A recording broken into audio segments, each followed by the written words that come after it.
Dixo Daily presenta.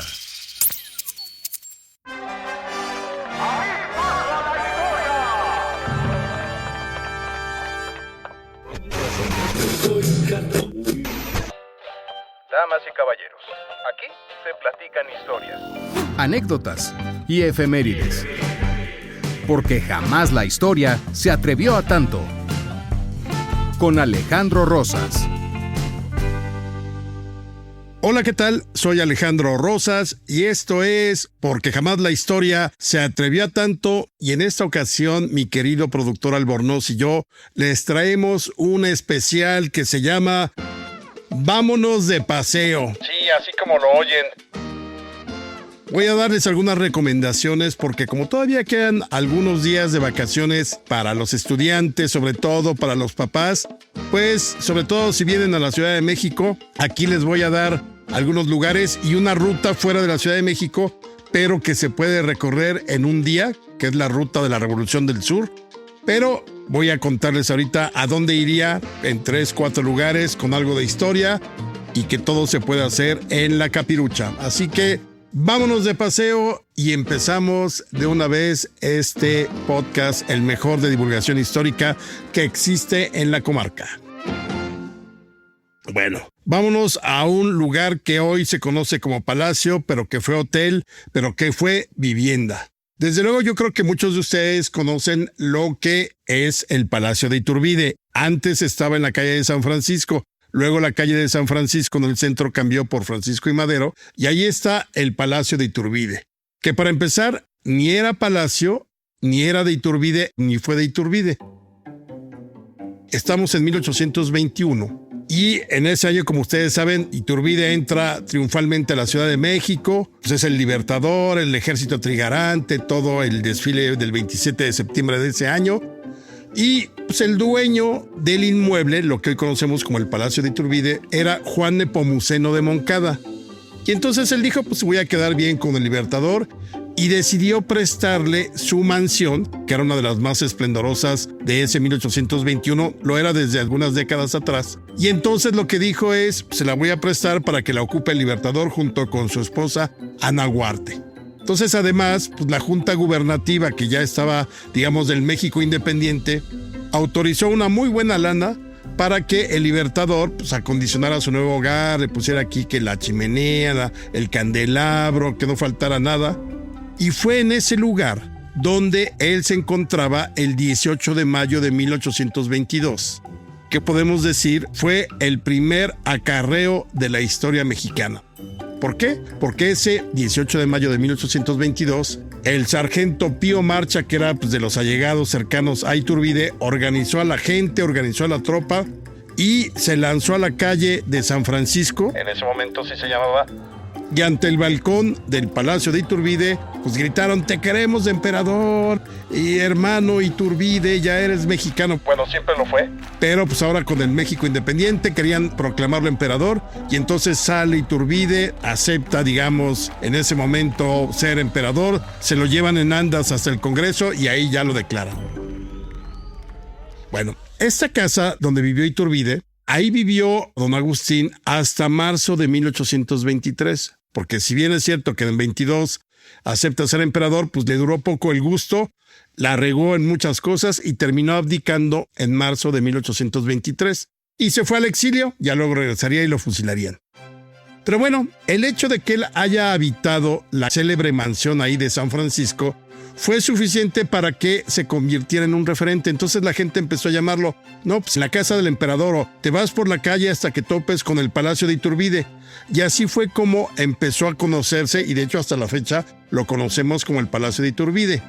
Obvio, era una mansión inmensa, y entonces de pronto tuvo muchos usos. Por ejemplo, entre 1830 y 34, el Palacio de Iturbide se transformó en un lugar donde en vez de habitaciones había aulas, y durante algunos años recibieron ahí a los estudiantes del Colegio de Minería que estaban estudiando. Luego, años después, estamos hablando ya 1851, mediados del siglo XIX, el edificio fue adquirido por el empresario don Anselmo Zurutuza, quien dijo, pues tengo una lanita, ¿por qué no convertimos este inmueble en un lujoso hotel? Y pues le metió lana, invirtió e hizo un gran hotel que además tenía uno de los primeros servicios de diligencias que llegaba hasta las puertas del Palacio de Iturbide. Todavía se le conocía así. Y pues ahí dejaba a los huéspedes, entonces prácticamente te dejaban al pie de la entrada. Obviamente fue remodelado todo el edificio y desde 1855 se le conoció como el Hotel Iturbide, por lo mismo del Palacio de Iturbide. Y dicen que llegó a tener 850 cuartos. Esto lo refiere el cronista Manuel Rivera Cambas. Y además, obviamente, fue uno de los hoteles de lujo más importantes de esa época, más innovadores. Por ejemplo, en 1869, ahí se instaló el primer café cantante de la ciudad. No karaoke, Sino el café donde había música. Desde luego lo clausuraron poco tiempo después porque había mucho escándalo. Luego, en la década de 1870, en los bajos del hotel, se construyó una réplica del Jar Perrier de París, que tenía su servicio de bar, cafetería. En los años 80, los huéspedes iban nada más a conocer lo que causó sensación en el año de 1877, porque se estrenó el primer elevador en el patio principal. Y así continuó el hotel hasta 1928. Ahí finalmente pues, la revolución, la crisis, todo eso obligó a los dueños a cerrarlo. Y hoy, en la actualidad, el Palacio de Iturbide lo pueden visitar. Siempre hay exposiciones porque hoy es la sede del Fomento Cultural Banamex. Así que si andan por el centro, tómense una hora, hora y media. Vean primero la fachada del Palacio de Iturbide, es una maravilla. Además, la calle de Madero no tiene tránsito vehicular, entonces se pueden detener, tomar fotos y luego métanse a el edificio. Se puede visitar, siempre hay arte, siempre hay cultura, hay muchas cosas que ver ahí. esa sería una primera recomendación. Traigo muy caliente el asunto de las ventanas arqueológicas. Todavía traigo el ánimo muy arriba con mi libro de Érase una vez Tenochtitlán, se lo recomiendo. Tuve la oportunidad de presentarlo la semana pasada en el Museo de Antropología. Fue espléndido la gente que fue, llenó y demás. Pero ando muy a la casa de estas ventanas arqueológicas que se encuentran en muchos lugares del centro histórico. Así que el mismo día que si se van a ver el Palacio de Iturbide, váyanse, por ejemplo, a dos lugares.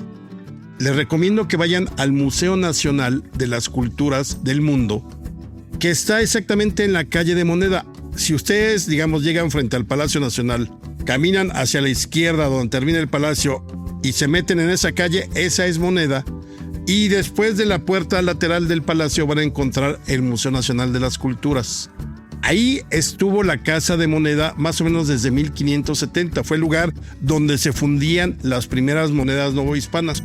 Luego fíjense que obviamente cambió de lugar la Casa de Moneda por diversas circunstancias y hacia 1866 Maximiliano utilizó ese lugar para fundar el Museo de Historia, Arqueología y me parece que también un museo naturalista en México, el primero importante.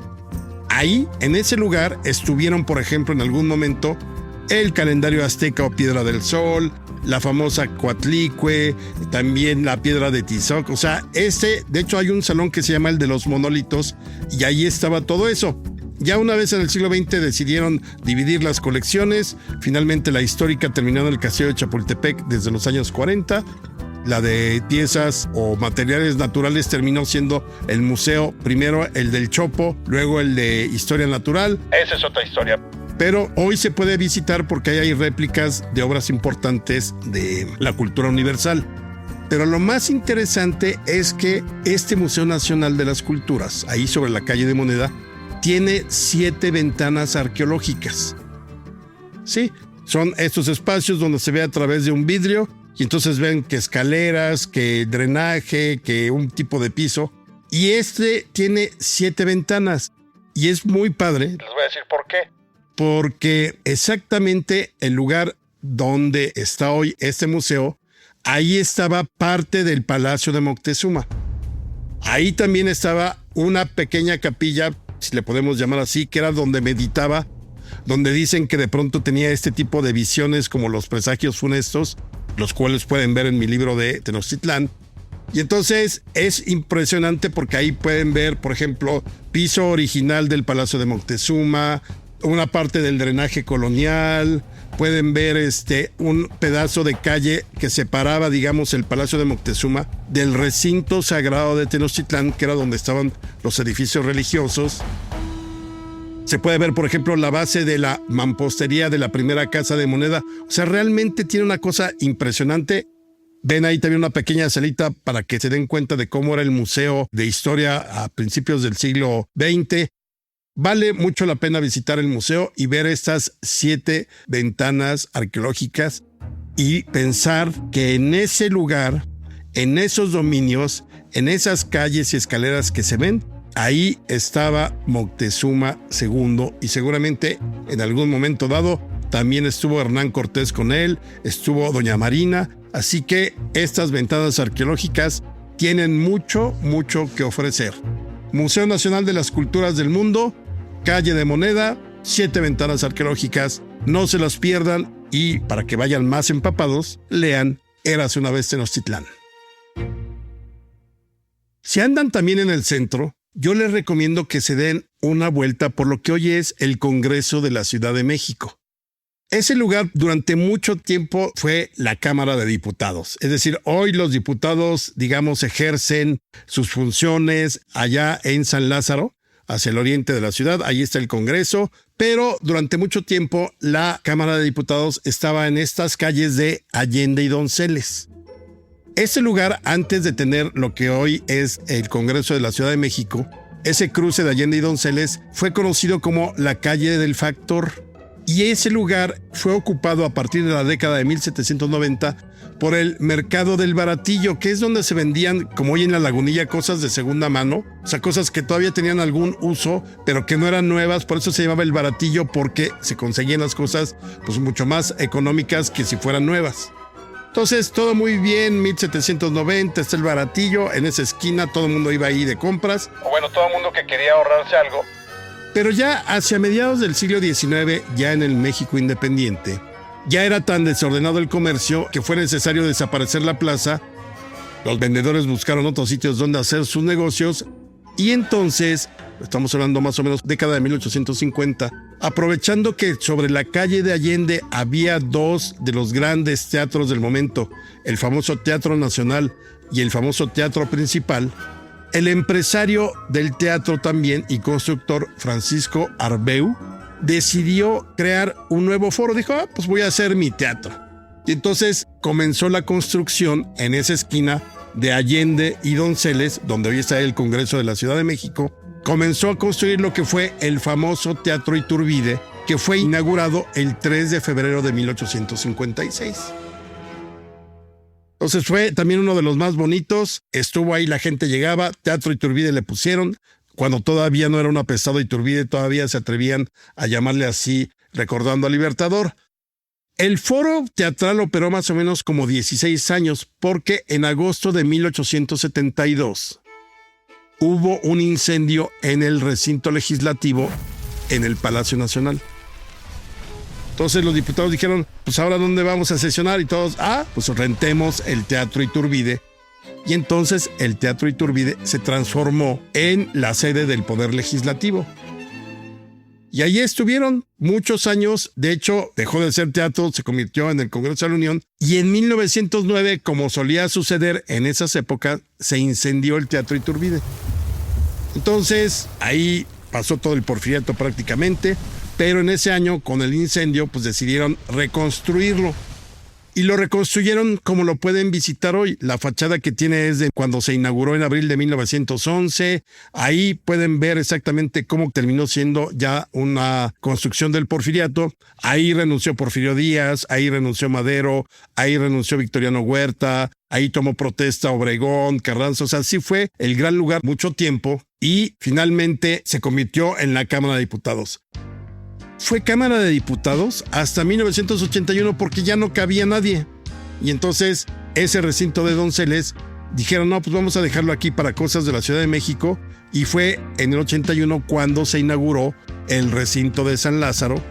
Y hoy, ya después de todo lo que ha pasado, albergó a la sede de la Asamblea de Representantes del DF hace algunos años. Y hoy, como les digo, este edificio de Donceles y Allende es prácticamente el Congreso de la Ciudad de México.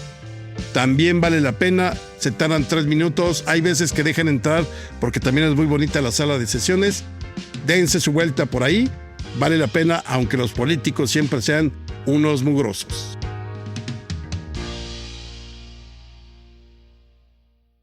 Otra casa que a mí me encanta es uno de mis museos favoritos, el Museo Casa de Carranza. Ese está ubicado en Río Lerma número 35, que es exactamente la calle que pasa por detrás de la Embajada de Estados Unidos aquí en la Ciudad de México. Pues bien, esa casa de Río Lerma número 35 era una de las mejores casas de la colonia Cuauhtémoc durante los últimos años del Porfiriato.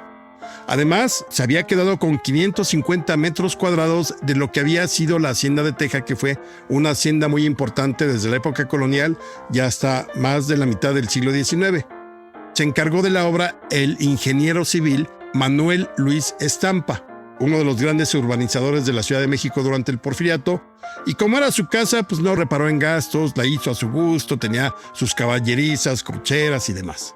Bueno, la ubicación estaba ni mandada a hacer, vale la expresión, a una cuadra del Paseo de la Reforma y además como a 3 o 4 cuadras de la famosa estación del ferrocarril, la estación Colonia. Ahí, por ejemplo, fue donde llegó Madero el 7 de junio de 1911. Podía uno irse a pie a la estación Colonia, o sea, estaba muy bien ubicada.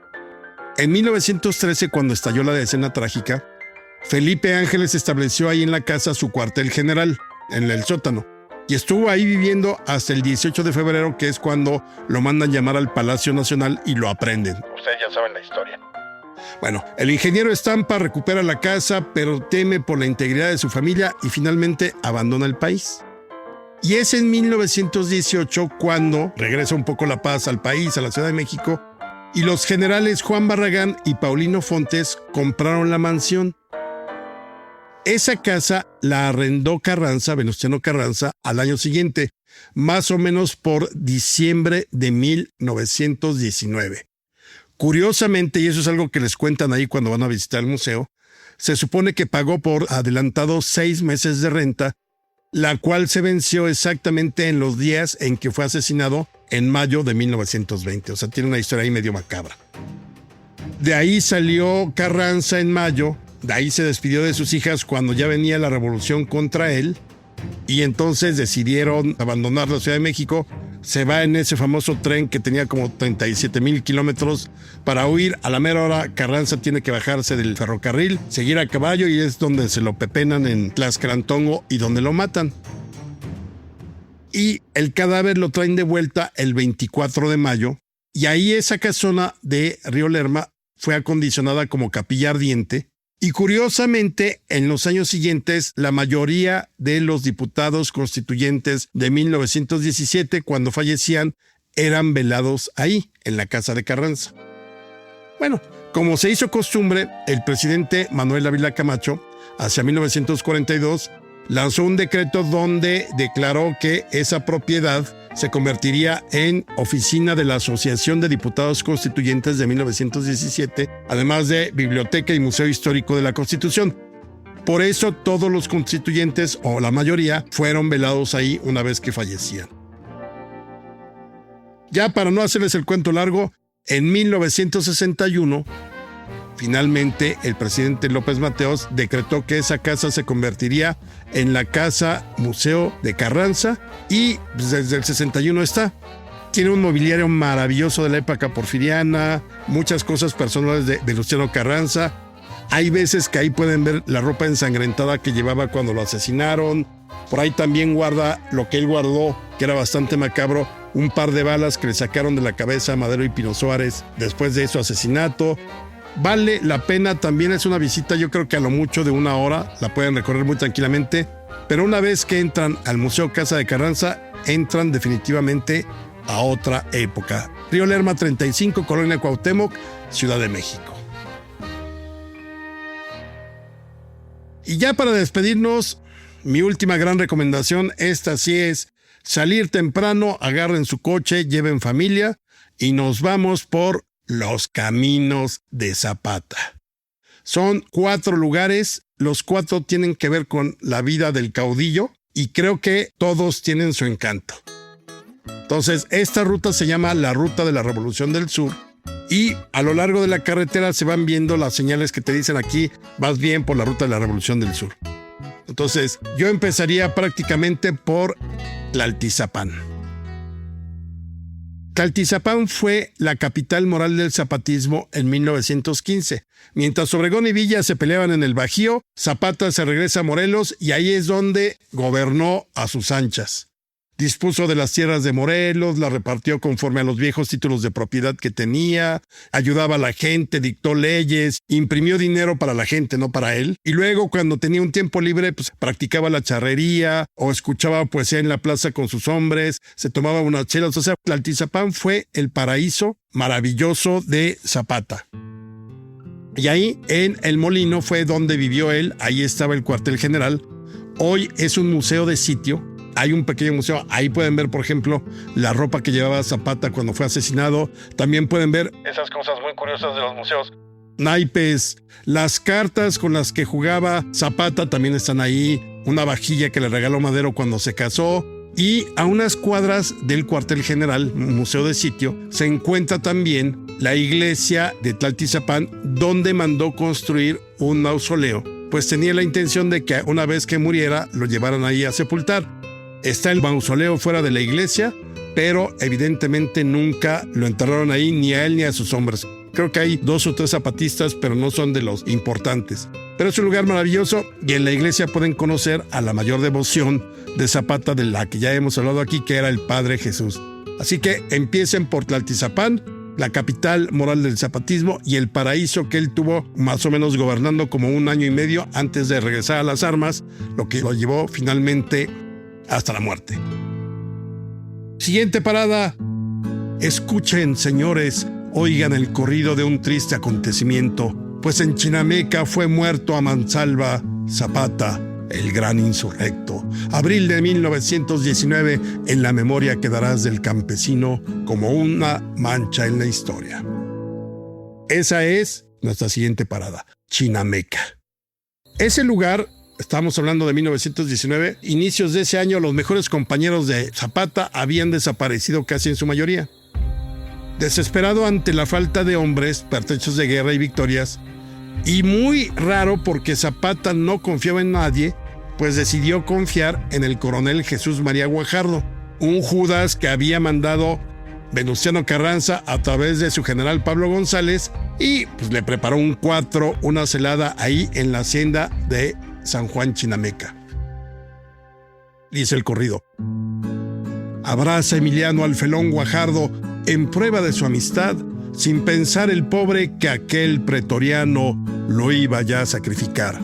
Y tranquilo se dirige a la hacienda con su escolta. Los traidores le disparan por la espalda a quemarropa. Obviamente esto fue un asunto muy terrible. Ahí cayó en Chinameca muerto. Todavía se ven en los muros de la entrada de la hacienda los balazos de los soldados que asesinaron a Zapata. Restauraron la hacienda y quedó muy, muy padre. Hay un lugar muy cerca que se llama La Piedra Encimada, si no mal recuerdo, desde donde se alcanza a ver todo el pueblo de Chinameca. Se ve la hacienda perfectamente. Vale la pena. Hay, como les digo, un museo del agravismo. También todavía se ve el chacuaco, esta chimenea de la hacienda. Y hoy es uno de los lugares casi santuario del zapatismo y de la Ruta de la Revolución del Sur. Nuestra siguiente parada es donde el agua se arremolina. Y les cuento. El 12 de septiembre de 1909 se reunió el Consejo de Ancianos ahí en Anenecuilco. Anenecuilco es el lugar donde Zapata nació. Estos señores ya por entonces tenían arriba de los 70 años de edad y pues casi todos habían combatido a favor de la República en 1867. Pero en ese momento sostenían la defensa del pueblo porque los hacendados habían despojado casi a todos los pueblos de Morelos. Entonces, en ese momento, don José Merino, el representante de los pueblos, solicitó entregar el cargo por motivos de edad. ¿Y a quién le dieron el cargo para representar a los pueblos? A un joven. Ese joven era Emiliano Zapata. En esos momentos, y por acuerdo del Consejo, recordaría Salomé Benítez, tiempo después, Emiliano es trasladado a la sacristía de la iglesia ubicada en el segundo piso, a fin de ser sometido a una ardua enseñanza durante 30 días, la cual se basaba en el estudio de códices y glifos del lugar, así como documentos que demostraban la autenticidad de la tenencia de la tierra, y aprende a amar su historia, su cultura, para poder amar a México. Entonces, el 9 Calpuleque, como se le conocía al representante de los pueblos, pues fue Zapata. Había nacido 30 años antes y hoy uno puede visitar la casa donde nació. Ese recinto está protegido nada más por algunas rejas, pero se puede visitar. Y cada 8 de agosto, aniversario del natalicio de Zapata, vale la pena que se den una vuelta en el Necuilco, que celebra casi como fiesta religiosa el natalicio de Zapata. El corrido decía: nació entre los pobres, vivió entre los pobres y por ellos combatía. No quiero riquezas, yo no quiero honores, a todos así decía. Y en el lugar, en el Necuilco, que significa donde el agua se remolina, ahí comenzó el zapatismo. Y nos vamos al último lugar de la ruta y al último lugar que estamos recomendando en este podcast de Vámonos de Paseo. Vámonos a Cuautla. Como ustedes saben, en el Monumento a la Revolución están sepultados Madero, Carranza, Villa, Calles y Cárdenas. Pero Zapata y Obregón no. La familia Obregón dijo: yo no quiero que Obregón esté ahí con los demás que son sus enemigos. Y los zapatistas dijeron: cuernos, no vamos a ser parte de esta simulación revolucionaria, porque todos terminaron siendo asesinos o traicionándose entre sí. Entonces, cuando asesinan a Zapata, el gobierno de Carranza ordenó que lo llevaran a Cuautla para que ahí lo fotografiaran mucho para demostrar que se había muerto, y ahí quedó sepultado Emiliano Zapata en la plaza principal. Hay una estatua de él parado, de pie. Y hay que decirlo, ni muerto transigió Zapata con los otros caudillos de la revolución, y menos con la historia oficial. Su destino fue siempre resistir. Revoluciones van, revoluciones vendrán, yo seguiré con la mía, comentaba siempre muy ufano. Hoy, solitario, descansa ahí en Cuautla, y yo creo que no podría ser feliz si su fantasma por ahí está. La ciudad alcanzó la fama gracias al ilustre cura Morelos, acuérdense el sitio de Cuautla, y ahí, en esa ciudad, bajo su sombra, Zapata yace, cobijado por este pequeño pueblo protegido del cielo, como el propio cura Morelos llamó en 1812 al pueblo de Cuautla. Así que aquí se cierra el paseo.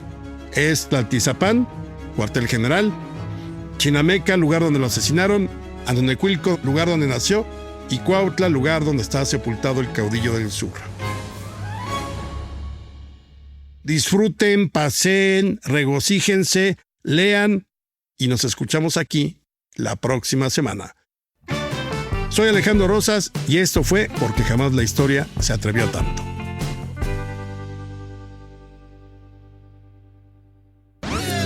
Una producción de Dixo.